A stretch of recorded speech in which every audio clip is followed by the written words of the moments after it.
What happens when a caller tries to defend Donald Trump live on air, only to get completely dismantled by facts? That's exactly what we're looking at today. In this debate, a caller confidently steps in to defend Trump and many of the arguments surrounding him. The problem? Once the host starts digging into the details, those talking points begin to fall apart pretty quickly. What's especially interesting is that this isn't happening in America. It's happening right here in the UK, proving that the political divide surrounding Donald Trump has spread far beyond US borders. Before we dive into the full story, comment where you're watching from, and don't forget to like and subscribe so you don't miss the next one. As you'll hear, the caller keeps trying to justify Trump's actions, but the host pushes back with facts, context, and some very uncomfortable questions. Let's jump straight into it. Stunted growth in the UK and, threatened our defences as well. I would rather be allied. Trump's 3.5 years left of his tenancy and then he's gone. Well, there's some dispute over that, isn't there? There are suggestions that he might refuse to move. We don't know what will happen, but certainly, my problem with people saying he definitely will call another election and it will be free and fair and everything will be fine is that everybody who said that the fears about Trump were exaggerated at the beginning of his second term have been proved wrong. He's been worse, if anything, than people feared. So we do have to consider that possibility, don't we? Well, is he worse? I mean, I think we could learn a few lessons here from Trump. Not everything he's doing, obviously, is correct, but he is putting his country first, and he's doing the things. Why should he be propping up NATO with funds disproportionate to the other contributors? Well, hang on. But we're talking about the silencing of journalists. We're talking about threatening of academic institutions, the closing down of the Department for Education, thousands of people losing their jobs through these swinging cuts, thousands of people losing millions of people losing their social security. How is that good for America? Why should the government and taxpayers be paying for people who aren't doing a job? Why should the department? We're closing down the NHS thing here because there's a doubling of duties and we're wasting money. Well, we're not closing down the Department of Education, though, are we? We want people to be educated to a high standard. And also welfare payments, so-called welfare payments, are shown to pay dividends in terms of the whole of society. Cutting them saves money in the short term and means that there are more expenses to the exchequer in the long term. Possibly, but what we're doing here is trying to cut out people who are robbing the taxpayer in welfare payments, and Trump is doing the same thing.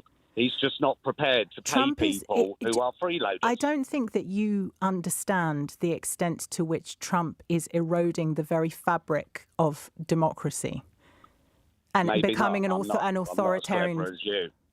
It's not a question of cleverness. It's just a question of looking at what he is doing and saying this is an authoritarian figure. This completely changes the world order. America was supposed to be the leader of the free world, and we were supposed to be allied with them, and Europe was supposed to be allied with them. And that has been the case since the end of World War II. The US administration's behavior has fundamentally messed with the dynamic of that, and we need to do something in response. So what should we do? We ally ourselves with the wannabe dictator? I think I would rather hitch my wagon to America in the long term on the basis that Trump isn't going to be there after 3.5 years than with Europe, who we've been at war with effectively for 500 years in one form or another, and who put us to the sword when we left, even as recently as 2016. They've been I take harsh. issue with your framing of that. They were very clear that there was only one type of Brexit deal that was feasible and that would be disadvantageous to the UK. You can't just allow people to leave a union and to have more benefits or equal benefits than they had before they left it. That defeats the purpose of a union. They were very clear on that from day one. It's our politicians that lied to us and said that it wouldn't affect us in the way that it has. Okay, I accept that. I accept that. Nonetheless, Germany, France, Spain, over 300-400 years, those alliances have shifted tremendously in all different directions. And as I say, I would feel more secure in England with America as my security blanket than Europe as my security blanket. And what about even if we were able to obtain some favour from Donald Trump, what about the fact that he famously turns on a sixpence, listens most to the last person who was in his ear, changes his mind at the last minute? What about the instability that brings about?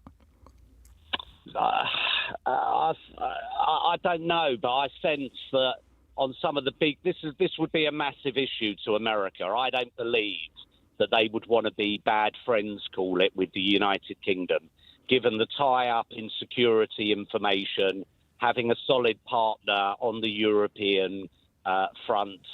I think it's a special relationship, and Trump, I think, he loved it when Keir Starmer pulled out a letter from the King, didn't he? But then went on to slap tariffs on our steel, so it obviously didn't mean that much to him, did it? Well, we're putting VAT on all of his products. We're putting tariffs on his products. So, again, in retaliation. Things are changing so quickly. I hear what you're saying, Spencer, and thank you for your call, and thank you for making your debut to LBC. There is a lot to take away from that exchange. For those of you watching outside the UK, I wanted to show this because many people assume these kinds of arguments only exist in American politics. They don't.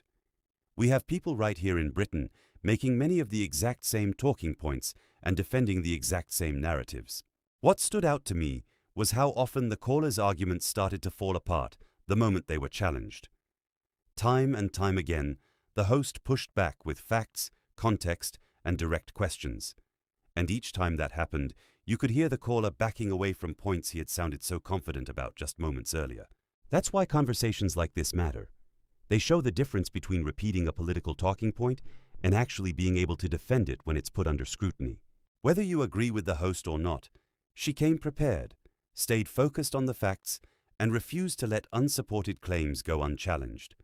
And frankly, we need more of that. We need more discussions where arguments are tested instead of simply accepted at face value. At the end of the day, this wasn't just about one caller. It's about a broader political culture where people often become attached to personalities and slogans rather than examining the facts for themselves. But that's just my take.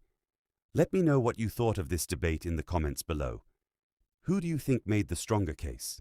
And if you enjoyed the video, don't forget to like, subscribe, and turn on notifications so you don't miss future political commentary and analysis. Thanks for watching, and I'll see you in the next one.